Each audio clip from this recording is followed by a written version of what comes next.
It's time for English on the Go, which means we're going to take a look at Rika's full clip and we're going to hear her explanations about how she is stubborn, ambitious, and loving. How about we get right into it?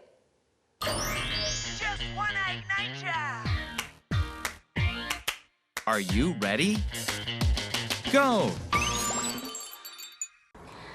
I would say 3 words that best describe me are stubborn, ambitious, and loving. I can be very stubborn when it comes to admitting that I have wronged someone. I might have been unkind or unpleasant to someone or simply had the wrong idea about an event. I will usually stick to my side of the story for quite a while before realizing that maybe I was wrong, and I'm definitely working on that. I'm also very ambitious. I do have to say that I am selective in my ambitions, however. It may be a sport, like yoga, handstanding, or it could be mastering a language. But generally I would say that if I have something in mind that I want to be able to do, then I will find a way to somehow get there. And last but not least, I am very loving, I'm a family-oriented person, and I have lots of love to give. 자, 리카 씨가 이야기했던 내용을 같이 공부를 시작해보기 전에 핵심 어휘들 먼저 소개하겠습니다. 첫 번째로 질문에도 있었던 질문이 아니고 요약 문장에도 있었던 고집이 센이라고 하는 stubborn 나왔고요. 그리고 ambitious, 요약 문장에도 나왔었습니다. 야심이 큰, 그리고 다정한 loving인데요. 발음 연습 한 번만 더 해보고 갈게요. Let's practice our pronunciation. Repeat after me with the first one, which is stubborn. Stubborn. Stubborn. Ambitious. Ambitious. Ambitious. Loving. Loving. Loving. Perfect. Let's take a look at some more vocabulary words with Hyunwoo-sim. 그 다음으로 나온 단어들 중에서 wrong이라고 하는 여러분이 잘 알고 계시는 이제 옳지 않은, 틀린, 그릇된, 잘못된이라고 하는 뜻을 가진 wrong이 나왔는데 여기에서는 그런 뜻으로 쓰이기보다는 동사로 누군가를 부당하게 취급하다라는 뜻으로 쓰였습니다. 동사로 쓰이는 경우 처음 보신다면 이번에 눈여겨봐 주시고요. 그리고 그 다음으로 selective, 선택적인 또는 조심해서 고르는 이라는 뜻을 갖고 있습니다. 그리고 마지막 가정적인, family oriented라는 단어가 나왔어요. 큰 소리로 연습해보고 올까요? Let's start with the first one. That is wrong. Wrong. Wrong. Make sure your mouth is open. Wrong. The next one, selective. Selective. Selective. And the last one of the day, family-oriented. Family-oriented. Family-oriented. Perfect. Since we've gone over the vocabulary words, let's take a look at Rika's clip again, but with English subtitles. I would say 3 words that best describe me are stubborn, ambitious, and loving. I can be very stubborn when it comes to admitting that I have wronged someone. I might have been unkind or unpleasant to someone or simply had the wrong idea about an event. I will usually stick to my side of the story for quite a while before realizing that maybe I was wrong, and I'm definitely working on that. I'm also very ambitious. I do have to say that I am selective in my ambitions, however. It may be a sport, like yoga, handstanding, or it could be mastering a language. But generally I would say that if I have something in mind that I want to be able to do, then I will find a way to somehow get there. And last but not least, I am very loving, I'm a family-oriented person, and I have lots of love to give.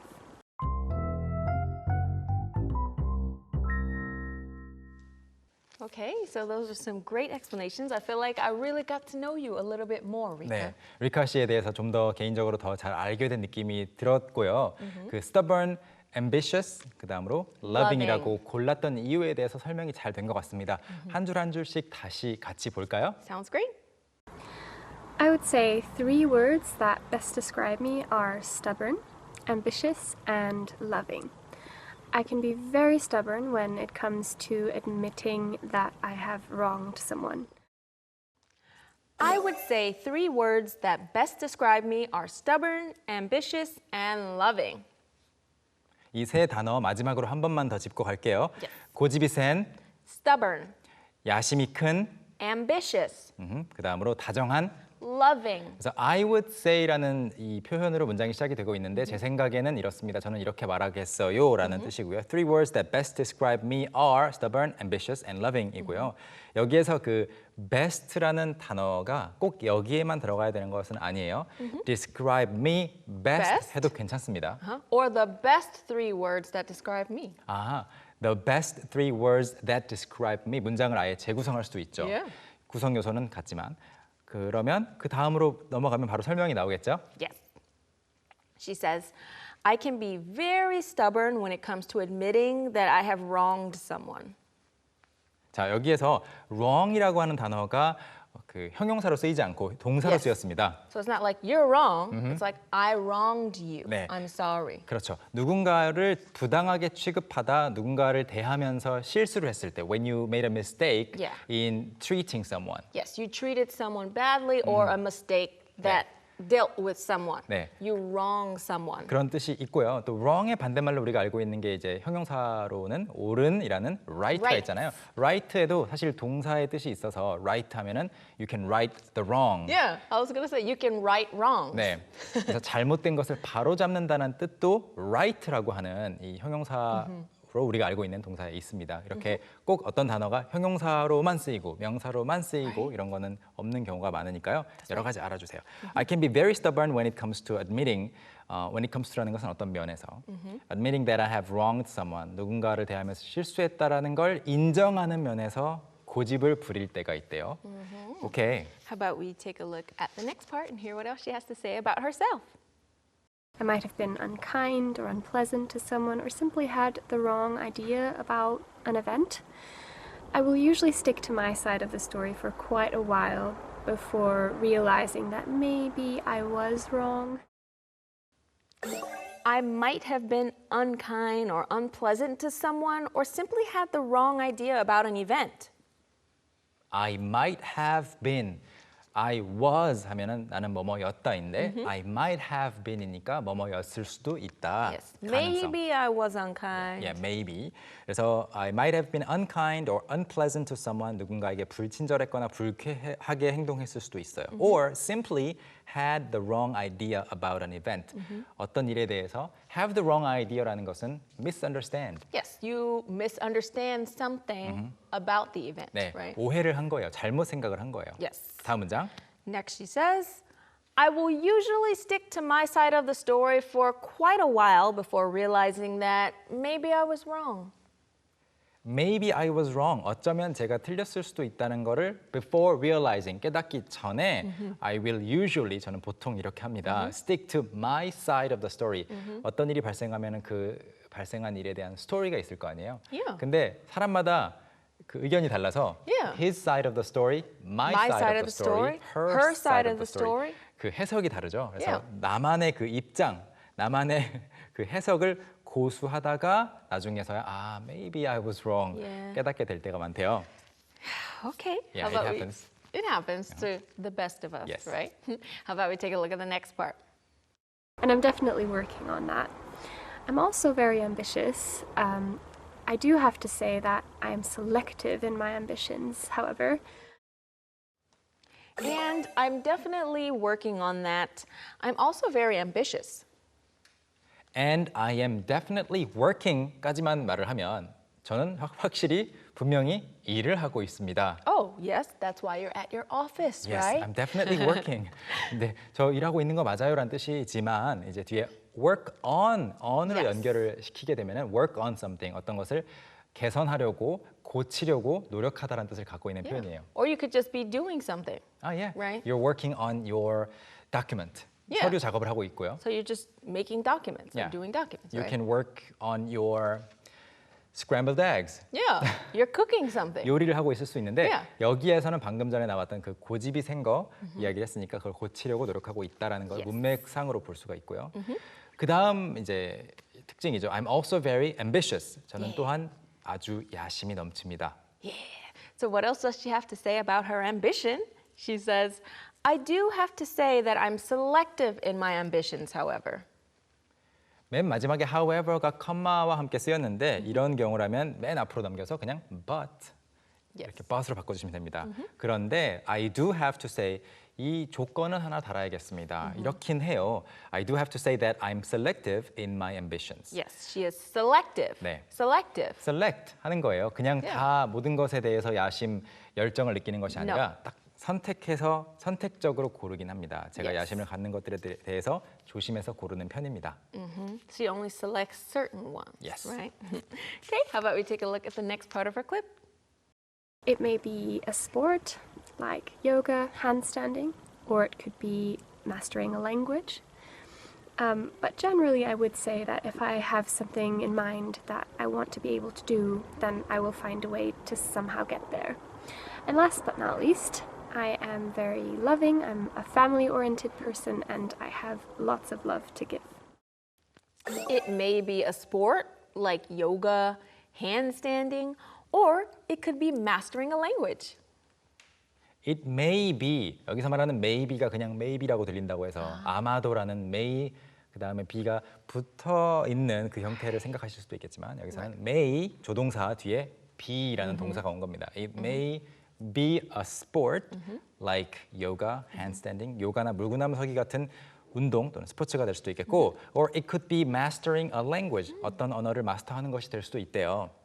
그런데 But generally, I would say that if I have something in mind that I want to be able to do, 오늘 이야기 속에서 이제 I would say가 두 번째 나온 것 같아요. But generally 그런데 대체로 그게 이것이 될 수도 있겠고 이것이 될 수도 있지만 운동이 될 수도 있겠고 언어가 될 수도 있으나 아무튼 대체로 I would say 제 생각에는 이런 것 같아요.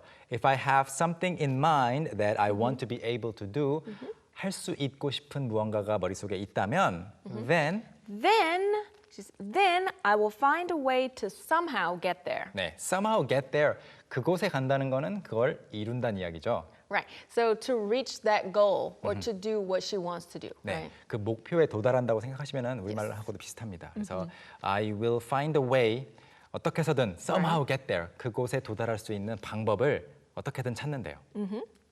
Okay. And what does she say? Lastly, that is, and last but not least, I'm very loving and a family-oriented person, and I have lots of love to give. 먼저 그 앞에 나오는 표현부터 볼게요. Okay. Last but not least. 이건 So 네. she's saying it last, but it doesn't mean it's the least important. 맞아요. It's still important. 네, 그래서 이렇게 말을 하면 너무 길잖아요. 그래서 Right. 아예 굳어진 표현으로 어떤 first, second, last라고 이렇게 좀 나열해 줄 때 Right. 습관적으로 많이들 쓰는 말이에요. Last but not least. Yeah, last but not least. 마지막인데 마찬가지로 중요한 것은 Yes. 네. 오케이? That's exactly it. 게다가 it. last랑 least랑 영어에서는 우리말로는 이제 마지막이라는 말이랑 마찬가지로 중요하다 아니면 가장 덜 중요하다 이런 말들이 다 다른데 영어에서는 last랑 least가 사소한 모음 차이잖아요. Yeah. 약간의 말장난도 있어요. Yeah. So sometimes everything that's last, it doesn't mean it's the least important. Yeah. So that's why we use it together. 그래서 last but not least 그냥 한 단어처럼 여러분도 발음할 수 있게끔 많이 연습을 해 보시고요. 한 20번은 해봐 주세요. Last but not least. Last but not least, last but not least, 마지막인데 마찬가지로 중요한 부분은 I am very loving and a family-oriented person. 네. Family-oriented. orientation이라는 것이 방향을 나타낸다라고 저희가 여러 번 소개한 적이 있습니다. Right. 전에 다른 에피소드에서. 그래서 그 orient가 어떤 쪽으로 나아가는 건데요. family oriented라는 거는 가족 쪽으로 나아간다, 가족적이란 이야기예요. goal oriented라고 하면은 목표 지향적인 사람을 가리키고요. 그래서 뭘 중요하게 생각하는지를 이렇게 표현해 줍니다. 그래서 a family oriented person and I have lots of love to give. 다른 사람에게 줄 사랑이 마음속에 가득하대요. Okay, so that was the Okay. last sentence. That was the last sentence. I hope that you learned a lot from her clip. Let's review and take a look at it once again. I would say 3 words that best describe me are stubborn, ambitious, and loving. I can be very stubborn when it comes to admitting that I have wronged someone. I might have been unkind or unpleasant to someone or simply had the wrong idea about an event. I will usually stick to my side of the story for quite a while, before realizing that maybe I was wrong, and I'm definitely working on that. I'm also very ambitious. I do have to say that I am selective in my ambitions, however. It may be a sport, like yoga, handstanding, or it could be mastering a language. But generally I would say that if I have something in mind that I want to be able to do, then I will find a way to somehow get there. And last but not least, I am very loving, I'm a family-oriented person, and I have lots of love to give.